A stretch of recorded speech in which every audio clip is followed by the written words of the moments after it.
I have said before, when it comes to net zero, there are actual conservatives out there that do understand why we have to transition towards a greener, more, sustaining, sufficient economy. That is the direction every other country in the world is going. There is a big international race on to go in that direction. We've talked about America a number of times before, that they are currently now building factories of the future. The Inflation Reduction Act allowed them to go ahead and have huge subsidies to help these big green businesses of the future. There are now spades in the ground in America building those factories of the future. They are ahead massively. Europe, meanwhile, not only are individual European countries going in that direction, they have been for quite a while now, but the EU is also looking at passing its own type of Inflation Reduction Act, possibly going to come online and be voted on and will probably get through early, if not next year, at the end of this year. Looking like that is possible for a vote date, shall we say. But here, meanwhile, well, because they narrowly managed to win Uxbridge, the Conservatives have got it into their head that actually net zero skepticism and actually having anti-net zero policies and anti-green policies will somehow help the Conservative Party. So meanwhile, while all this has been going on, you have had Green Tories, the people who understand this policy the most and say, this is the direction we've got to move in, have been screaming at Rishi Sunak, saying, why are you doing this? Why are you taking us in this direction? You are purposely hobbling us in this race to a greener economy, something which at the time we were sort of doing quite well at. And the longer we follow on these policies, the more apparently Rishi Sunak in the King's Speech is going to announce a ton of anti-green, anti-net zero policies. And as I said last video, I wonder how Charles is going to actually handle that, because he's someone who has talked about for years being really pro-green, progressing in this direction. Yeah, I wonder how he's going to take having to read that out. Not very well at all, methinks. But before we go into talking more about this, please do remember to click on the like, share, and subscribe button. And of course, down below, there are links to my Patreon page and a one-off donation link called Buy Me Coffee, where you can, buy me coffee. And of course, there is the one-off donation link with the YouTube thank you button. And of course, the Pony Club as well, down below as well. So, oh boy, net zero. At one point, this was pretty much everyone agreed. This is the direction we were going to go in.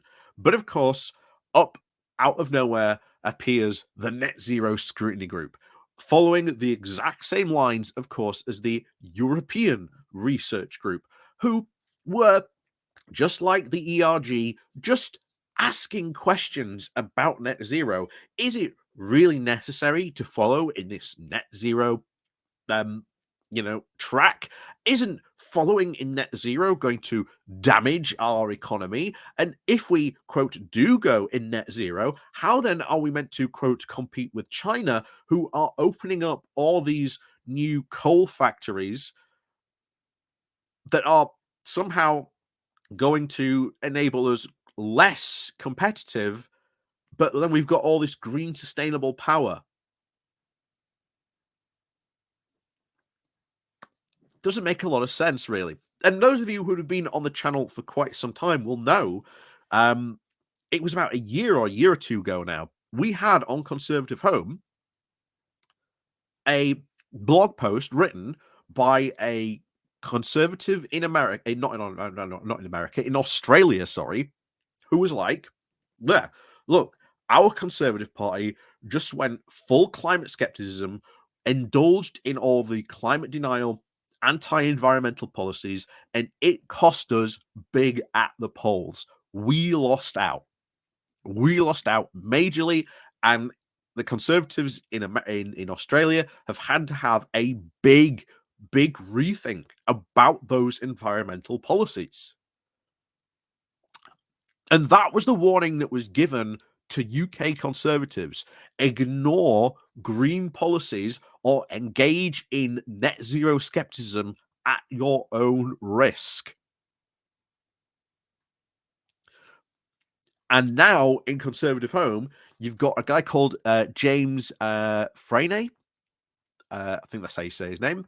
But he's a director of public policy at Public First.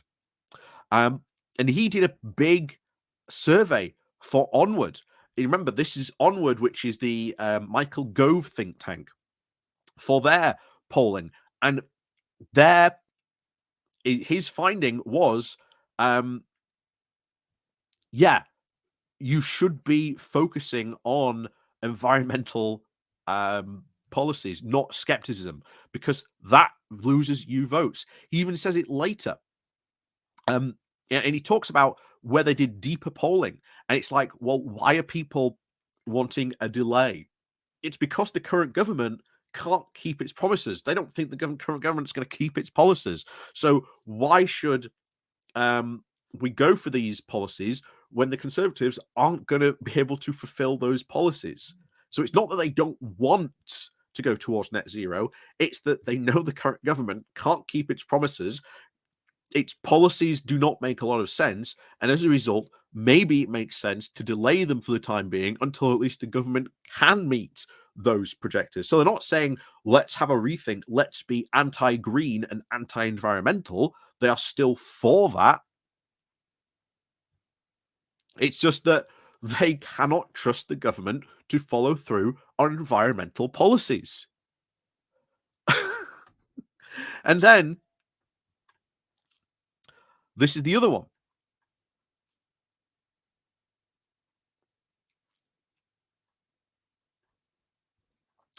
They also tested attitudes to net zero.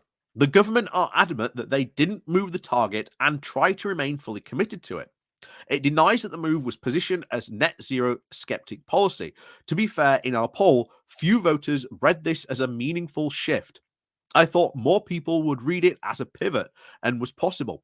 The government will say that they were right, but my view is that they got away with it. I will say, quote, got away with it, because again, this poll confirms the majority and bipartisan public support for net zero targets. There is a great danger in that the government will repeat this media strategy around the announcement, and voters will react badly to this. This might change in time, but where we are right now and where will we be into the election? Our analysis also indicates that signaling green skepticism is a big vote loser for those who support environmental policy, but it does not make up for this by being a substantial vote winner amongst their counterparts. And as I note above, the current risk to the Conservatives is in appearing to signal green skepticism, whether they intend to or not.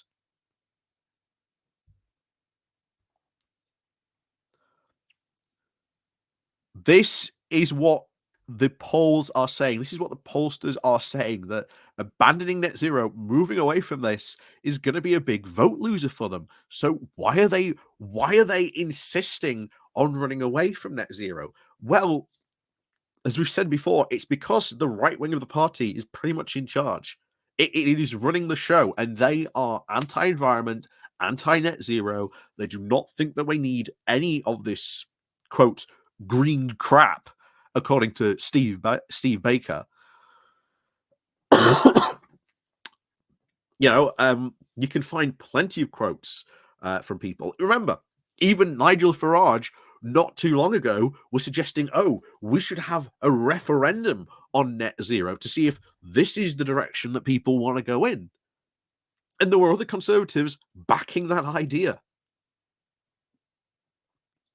It is because they do not believe in the green transition that is taking place. But there is more and more evidence to say and suggest and even show that companies, even in the UK, actively that have moved towards net zero, towards being more green, towards becoming more sustainable, become better, more profitable companies because of it, not less.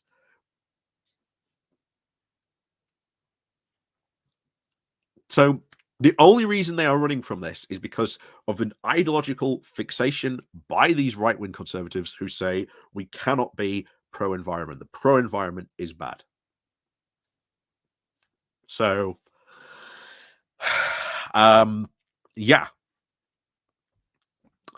be incredibly careful about that because will they listen? No. To be honest, the Green Tories will scream as much as they want, but they aren't really currently considered a power in the Conservative Party, even though I've said a couple of times they should just get together and form their own group. They haven't for whatever reason. They would actually be somewhat of a powerful influence and force and could actually affect a move on these green policies. But from what we can tell so far, Rishi Sunak is going to go gun ho into anti green, anti net zero stuff. And from what we heard last week from the Southern Rail Passenger Group, there's going to be this new east west superhighway that gets built.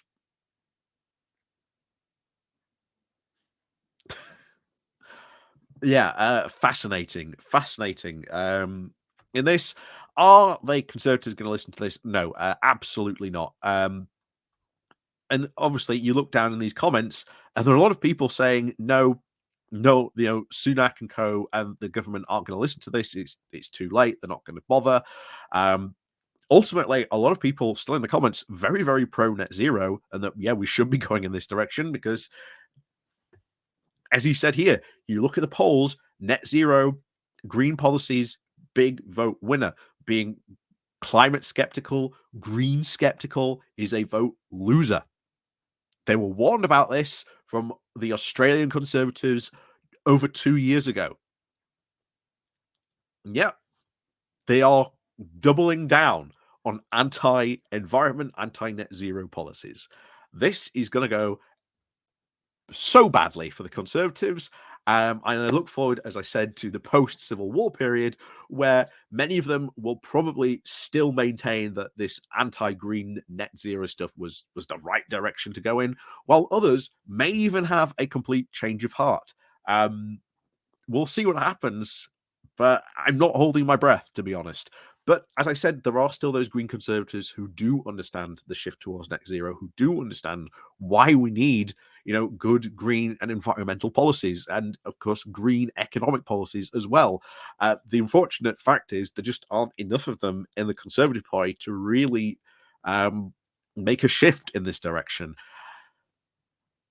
which is again unfortunately sad because of course the environment's going to suffer for it, our economy going to suffer for it. As I said at the beginning, we are in a race. Other countries are racing ahead of us. We have stumbled and we haven't got up yet. Meanwhile, America racing ahead, Europe and other countries racing ahead. Meanwhile, we're just still fumbling out on the ground trying to decide whether or not it was a false start or not. But yeah, hopefully, like I say, we can get rid of these guys and, of course, bring in a Labour government. And like I say, Rachel Reeves, Ed Miliband, Keir Starmer all talked openly about making this green transition and how good this would be to go in.